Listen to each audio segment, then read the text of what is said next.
ನನ್ನ ಹೆಸರು ಲಕ್ಷ್ಮಿ ಅಂತ. ನಾನು 6ನೇ ತರಗತಿಯಲ್ಲಿ ಓದ್ತಾ ಇದ್ದೀನಿ. ನಕ್ನಳ್ಳಿಯಲ್ಲಿದ್ದೀನಿ, ಕೊಂಡೇನಹಳ್ಳಿ ಗ್ರಾಮ ಪಂಚಾಯತಿ. ಪ್ರದೀಪ್ ಅಂಕಲ್ಲು ನಮ್ಮೂರಿಗೆ ಬಂದಾಗ ನಮ್ಮ ಮನೆಗೂ ಬಂದಿದ್ದರು. ಫ್ರೆಂಡ್ಲಿಯಾಗಿ ಮಾತಾಡ್ತಾಯಿದ್ರು.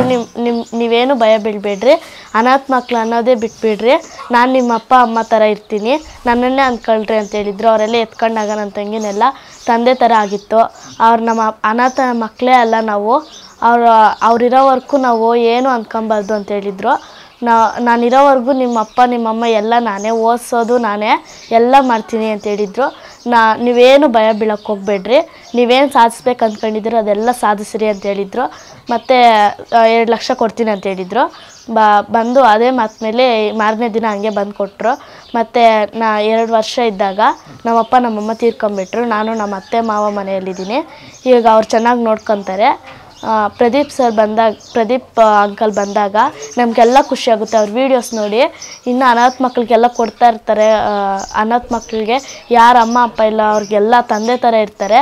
ಅವ್ರ ವೀಡಿಯೋಸ್ ನೋಡಿದಾಗ ನಮ್ಮ ತಂದೆ ಥರ ಅವರೇ, ಯಾಕಪ್ಪ ಹಿಂಗೆ ಅನಾಥ ಮಕ್ಳು ಅಂದ್ಕೊಬೇಕು ಅಂತ ನಮಗೂ ಇದು ಬಂತು. ಇವಾಗ ಅನಾಥ ಮಕ್ಕಳೇ ಅನ್ನೋದೇ ನಾವು ಮರ್ತೋಗಿದ್ದೀರಿ. ಪ್ರದೀಪ್ ಅಂಕಲ್ ಇರೋವರೆಗೂ ನಮ್ಗೆ ಅಪ್ಪ ಅಮ್ಮ ಅವರೇ, ಎಲ್ಲ ಅವರೇ. ಏಕೆಂದರೆ ಅವ್ರಿಗೂ ಚಿಕ್ಕ ವಯಸ್ಸಿನಲ್ಲೇ ಅಮ್ಮ ಅಪ್ಪ ತೀರೋಗಿದ್ರು.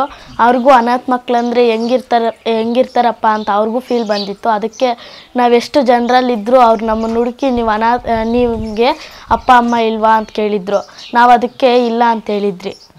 ಅವ್ರು ಅಷ್ಟು ಜನರಲ್ಲಿ ನಮ್ಮನ್ನು ಹುಡುಕಿ ಕೇಳಿದ್ರು ಅಂದರೆ ಗ್ರೇಟ್ ಅನಿಸ್ತೈತೆ. ನೀನು ಭಯನೇ ಬೀಳಬೇಡ, ನೀನೇನು ಸಾಧಿಸ್ಬೇಕು ಅಂದ್ಕೊಂಡ್ರು ನಾನು ಜೊತೆಯಾಗಿರ್ತೀನಿ ಅಂತೇಳಿದ್ರು. ಫ್ರೆಂಡ್ಲಿಯಾಗಿರ್ತೀನಿ, ನೀನು ತಂದೆ ಥರ ಹಂಗೆಲ್ಲ ಭಯ ಬೀಳೋಕ್ಕೆ ಹೋಗಬೇಡ ಅಂತೇಳಿ. ಮತ್ತು ಅವ್ರ ವೀಡಿಯೋಸ್ ನೋಡಿದಾಗ ಅವ್ರು ಟೀಚರ್ ಆಗಿದ್ರಲ್ಲ, ಅದಕ್ಕೆ ಇವರು ಆಗಿದ್ದಾರೆ.